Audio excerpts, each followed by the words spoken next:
Kind of got a Coming to America feel there. She fucking she did. Go ahead, brother. Your Like turn. if I got back from the war and my girlfriend's and my baby's mama's sister kissed me on the lips, Welcome I'd be like, back. "Right, Welcome home. what the fuck do you know about your sister that I don't?" All right, guys, you know what time it is. It's time for the King of Connections. If you've never seen the show, which is highly unlikely, this is where we connect the real world, the fake world, films, things that you didn't know that only we would know because we are masters of connect. We know what we're doing. We see things you don't see. You're the cock, I'm the pock. Ow, pow. I shot a kid.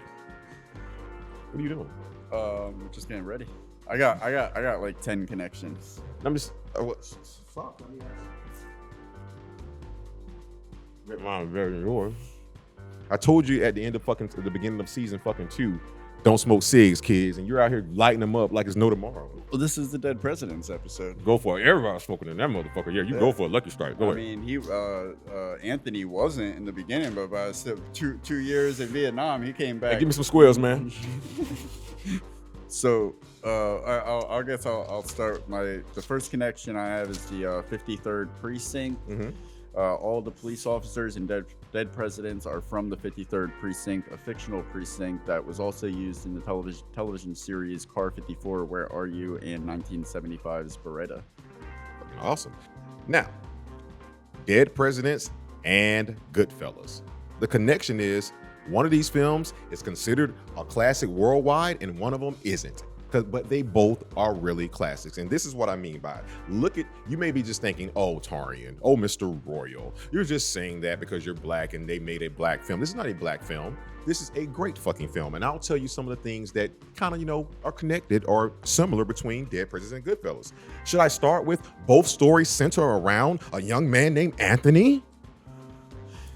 You've never seen the fuck. I'm sorry, so this won't be as exciting to you. But for my people, when you go back and see it, you'll love it. But I do agree with you. This should be considered a classic. Both films have a crew. Yeah. Both films have a heist. Yeah.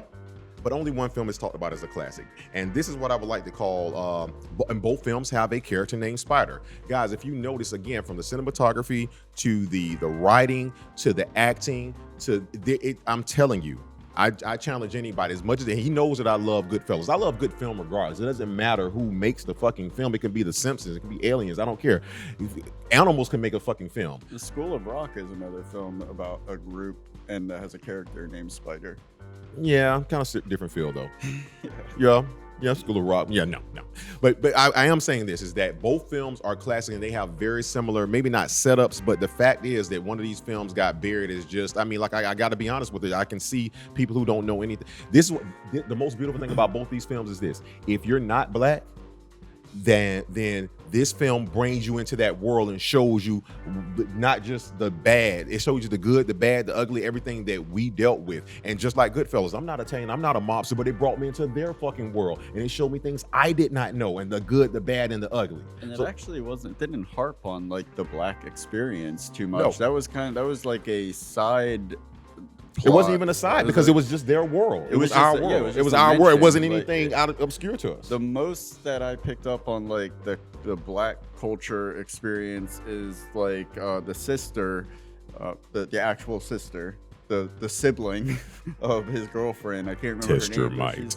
Like the whole Black Panther angle and that's the white man's war. That's like the most, but like graduating high school, being like economic struggles, possibly like going to the war because it's your only option. Wow. I mean, that shit, and having sex for the first time and the way they portrayed that. I don't give them too much right now. Yeah, white or black. It was just straight down the middle, just how it affected them, and just a loose connection. It's not really a connection. You got to watch those younger sisters, man.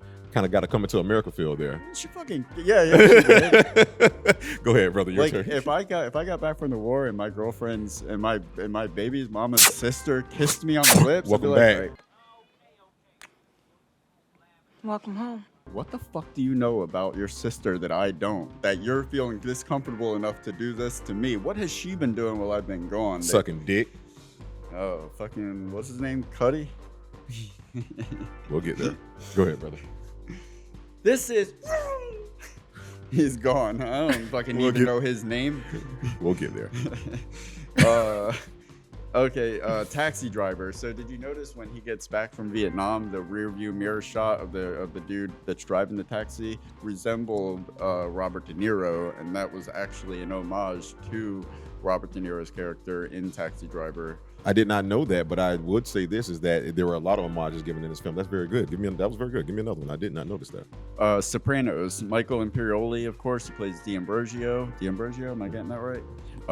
Tony Sirico, Officer Spinelli, and Bokeem Woodbine as Cleon would all go on to share the screen again in an episode of Sopranos called A Hit is a Hit, which Michael Imperioli was in most of the Sopranos episodes. Well, and was I'll get to that in Scene Stealers. And speaking of Michael Woodbine, apparently he must have did a lot of time. You know how they say you have multiple life sentences, which is weird to me because once you give somebody life, they don't care about the other life sentences. But apparently he never got out because when the HBO show Oz came on, he was back still in jail. I think the thing that I remember Woodbine from the most is Jason's probably no, The Big Hit. Oh yeah, he was good. He was great in that. Yeah, he was really He's good in everything. Yeah, He's got an intensity about him that works. He does. Keith David served in a fictionalized account of the Vietnam War 9 years before Dead Presidents in 1986's Platoon, and Martin Sheen, who has an uncredited role as a judge at the end of the movie, also went to Nam 16 years prior in 1979's Apocalypse Now. Nobody better talk about Lorenz Tate's mom. You ever seen the film Menace to Society? I'm going to talk about her. Motherfucker says, and this is just, I'm not going to do the voice, but he was like, the dude says in the store, the Korean guy says, I feel sorry for your mother. He's like, what you say about my mama? And then when he comes home from the war and Dead Presidents, Skip, played by Chris Tucker, says, hey man, I've been taking care of your mama since I've been gone. Hey man, hey, don't be playing, man. You know, so it made me think. Shortly before that, we got to Come Into America moment. He's like, hey man, tell your sister I said hi. Man, fuck you. Yeah. All right, man, whatever. So bottom line is, don't talk about Lorenz Tate's mom, not as old dog in Menace to Society, or not as Anthony in Dead Presidents. Okay, well, I'm going to talk about her just for 1 second because... You bet not. Look, let me tell you something. She is the most famous TV mom and film mom of all time. She's the best acting mom of all time. I'm telling you that right now. But that doesn't make her character in Dead Presidents not a bitch when her son comes back from the war. You got to say something. No, look me in the eye. Look at the dad.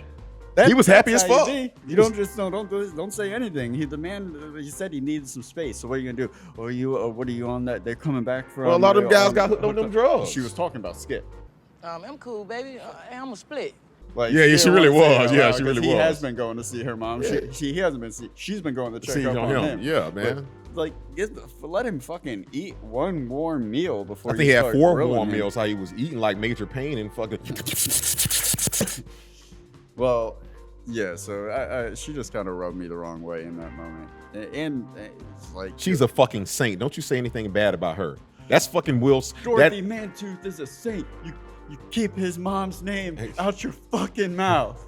That is Will Smith's aunt from Fresh Prince of Bel-Air, okay? Oh, so it runs in the family. What? Okay, all right. And here we go. The next thing was...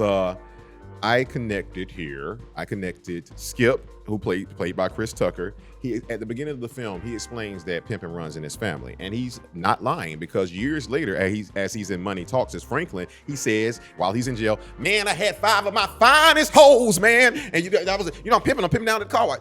So pimping does run in the family with Chris Tucker, Skip, and Franklin. Franklin, hey man, where your shirt at? Do you know what my connection to Collateral is? I'm trying here. Give me a second. Don't do it. Collateral.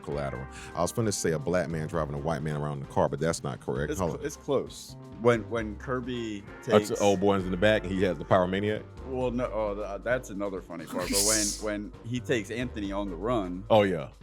That moment when Anthony is sitting there and he doesn't realize what they're on a run about and he's out... And then he finds out, and there's some violent shit happening. He's got some debts to collect. Mm-hmm. It was very reminiscent of he could have easily been Jamie Foxx in that moment. Oh no! Shit! Very true. I can see that happening. I can see that. Actually, those were all my connections. So take me home, brother. Can't Hardly Wait. You ever see Can't Hardly Wait? No. Somebody called me a fag. Man. movies have changed. Haven't they? This Oh, yeah, was no. like a woke comedy for the 90s, and There was the cancel culture back then was to cancel canceling. Yeah. There was no freedom of speech was at an all-time high, kids. Dude comes out, somebody there called me a fag. Can't hardly wait. This isn't the first time that Freddy Rodriguez hung with a group of 3 dudes, and it isn't the first time that Freddy was one of the 2 dudes to leave the 3rd guy hanging to go chase some tang. The grab party scene where Anthony and Jose leave Skip for the girls, it's that he does pretty much the same thing to, I think his name is Peter Facinelli, the guy that says somebody called me a fag. He has 2 friends. One of them is Freddy Rodriguez, and Freddy Rodriguez and his other friend, they get like their girlfriends are ready to bang. So you give my pussy away while I'm going. Okay. What? What'd you say? I was like, clearly he's gonna get smacked in the face by her right now. Nope. Like, ooh, baby, I'm like, Nope. have I been talking to women wrong my Yeah, whole you life? have. It makes them hot. You know, go home to Angie and be like, "Did you give somebody else my pussy today?" Try you? It. Try it. But that scene was funny because speaking of Chris Tucker being a pimp, he's the only one in that situation. Well, I was going to say he was the only one in that situation that wasn't going to get laid. And it's funny, he's calling himself a pimp. His 2 friends are going out with girls, but he ended up with, the 2 girls around his shoulder shortly after that. But it was funny that he ended that moment by saying, "Don't make me hurt my hand again." Oh yeah, he did say that. Yeah, he did say that. Yeah. And they definitely put into that stereotype of black guys in Viet Cong at that time that loved me long time. He was like, yeah, it's very big, very big. Like they again, guys. Ferris Bueller's Day Off. Oh, fuck yeah. Yeah. Oh, fuck yeah. When he was an awesome scene. No, I have that there. Again, since you're gonna bring it up, I'm gonna fucking bury the lead here. That's one of my favorite scenes of the fucking film. It is a seamless. They ramp up if people don't notice this. First off, you visually see him leaving, jumping over the thing, and first you're thinking, oh, it's called back to Ferris Bueller, which it technically is. But just like that, before you know it, the score and the Foley changes to you hear the war, but you don't see it yet. And the next thing you know, that motherfucker's in the war. And keeping that shot on him as he's scaling the fences was it was an incredible shot because it was wasn't no jump cut or anything it like wasn't that. a wide shot either. Like it was a very close quarters lens, like that didn't give you enough room for error for somebody moving. And so fast. It was seamless. And let's be honest, he was going from one war to another one because if her mom would have caught him, it was going to be the same shit. I found myself relieved when it was like, oh, okay, you're in Vietnam, you didn't get caught. Yeah, because it would have been much worse. She came up right on that like, and the camera angle is perfect to see the mom come to the trash and them both just sit there. I felt that way. There's no. You felt like you were there running away, getting out. It made you get that good feel. I like it, man. Yeah.